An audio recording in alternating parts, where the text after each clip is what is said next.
Atenção! Este episódio não foi patrocinado por nenhum medicamento tarja preta.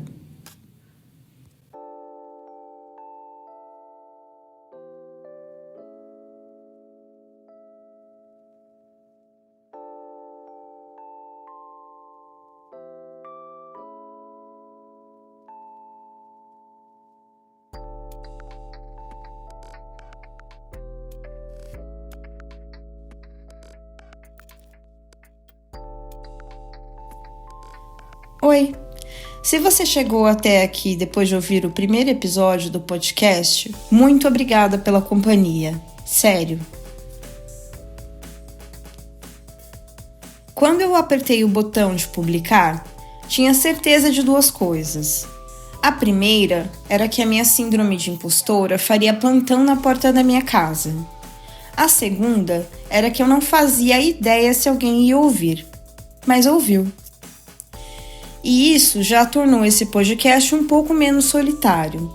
Se você caiu aqui por acaso, seja bem-vindo também. Eu sou Letícia e este é o espaço para pensar em voz alta. Um lugar onde eu transformo inquietações, memórias, medos, pequenas tragédias cotidianas em histórias. Às vezes elas fazem rir, às vezes fazem pensar e ocasionalmente fazem as duas coisas ao mesmo tempo. Antes de começar, quero te fazer um convite. Se o episódio fizer sentido para você, deixe uma avaliação no seu tocador de streaming, mande um comentário, compartilhe com alguém e principalmente me conte o que você achou. Você pode sugerir temas também. Conte as suas histórias. Diga se concorda, discorda ou se só veio aqui para me lembrar que eu falei rápido demais.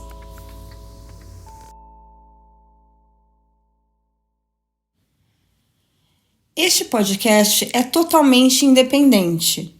Por enquanto, existe graças a uma combinação de café, insônia criativa e uma pessoa só fazendo absolutamente tudo. Pesquisando, escrevendo, gravando, editando, revisando e depois ouvindo a própria voz pela 100ª vez para decidir se aquela pausa ficou estranha. Spoiler, sempre fica. Mas eu gosto da ideia de construir isso junto com quem está do outro lado dos fones. Então, me escreva. Agora que os recados já estão dados, vamos falar sobre uma coisa que todos nós conhecemos muito bem desde a tenra infância: o medo. Outro dia, me peguei pensando que a maior parte das decisões da minha vida foi tomada por duas forças opostas: o desejo de viver e o medo de perder aquilo que torna a vida valiosa. Talvez as duas sejam a mesma coisa. Talvez seja justamente sobre isso que esse episódio fala. Segundo a neuropsicologia, ameaças de qualquer tipo liberam hormônios que nos fazem agir de maneiras diferentes por um único objetivo, que é o de nos manter vivos. O coração acelera, o fluxo de sangue aumenta nos músculos, as pupilas dilatam. Somos nós no modo fuga ou combate. Olha, se bater os pés debaixo da mesa fosse esporte olímpico, eu já teria medalhas e medalhas de ouro, já seria o orgulho nacional. Durante muito tempo, eu achei que sentir medo era uma falha de caráter, algo que precisava ser vencido, domado, eliminado.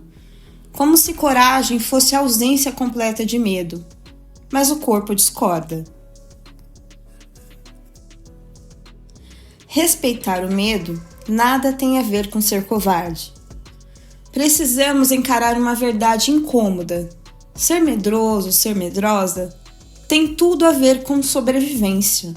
São as nossas células, o nosso corpo, o âmago assegurando a nossa existência. Esse é um sistema antigo, testado durante milhares de anos, trabalhando sem descanso para que a gente chegue ao dia seguinte. Então, para mim, só a seleção natural faz sentido. Porque os muito corajosos podem até entrar para a história, mas provavelmente os cautelosos chegaram vivos para contá-la. Talvez por isso eu tenha uma relação tão complicada com a ansiedade. A ansiedade é como um funcionário dedicado que nunca recebeu tratamento adequado. Ele tenta me proteger de tudo ao mesmo tempo, de perigos reais, imaginários, improváveis e estatisticamente ridículos. Ela não desliga o alarme quando o incêndio acaba. Ela continua tocando. Vai que acontece. Vai que dá errado. Vai que surge um caminhão assim do nada e te atropela.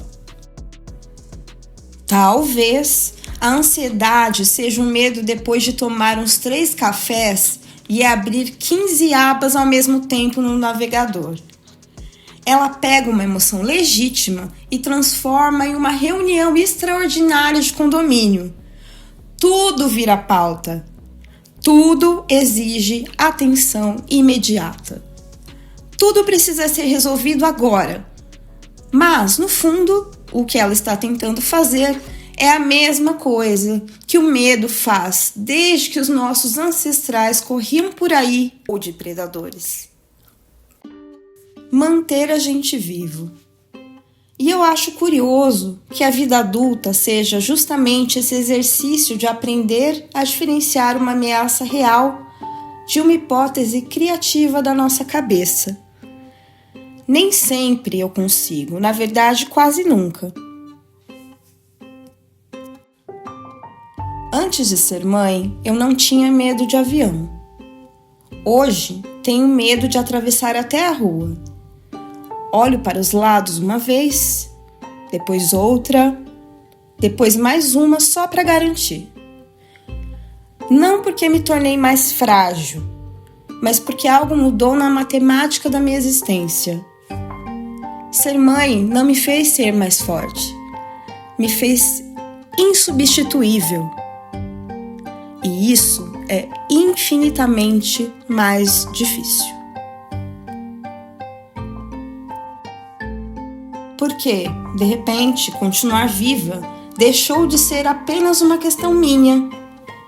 Existe alguém que espera que eu volte para casa. Alguém para quem eu sou um endereço, o porto seguro, o abraço, a resposta. Há uma frase de Drummond que sempre me acompanha, mesmo quando eu não me lembro exatamente dos versos.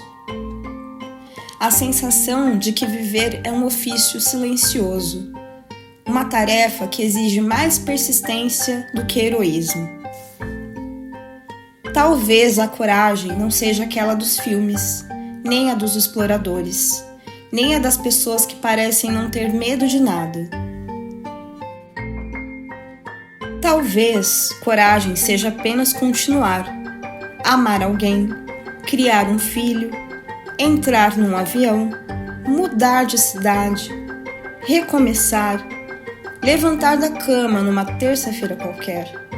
Fazer tudo isso sabendo que não existe garantia, porque se existir, já é por si um salto de fé. Talvez seja isso que o medo esteja tentando nos lembrar, que a vida é preciosa, que temos algo sim a perder, que existe valor nas pessoas que amamos, nos lugares para onde queremos voltar e nos sonhos que ainda não realizamos. O medo não é necessariamente o contrário da coragem. Às vezes, ele é a prova de que existe algo importante sendo protegido. E quando ele não toma conta de tudo, quando não assume o volante, ele também tem coisas importantes a dizer. Às vezes, ele está apenas lembrando a gente de que existir é um ato de profunda teimosia.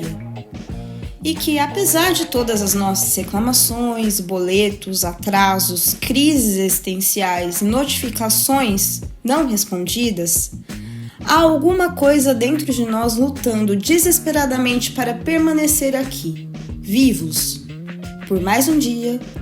E talvez, gente, isso seja bonito e seja o suficiente.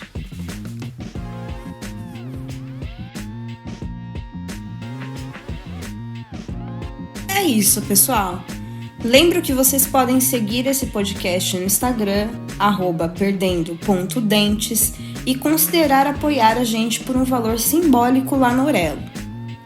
Um grande abraço e até o próximo episódio.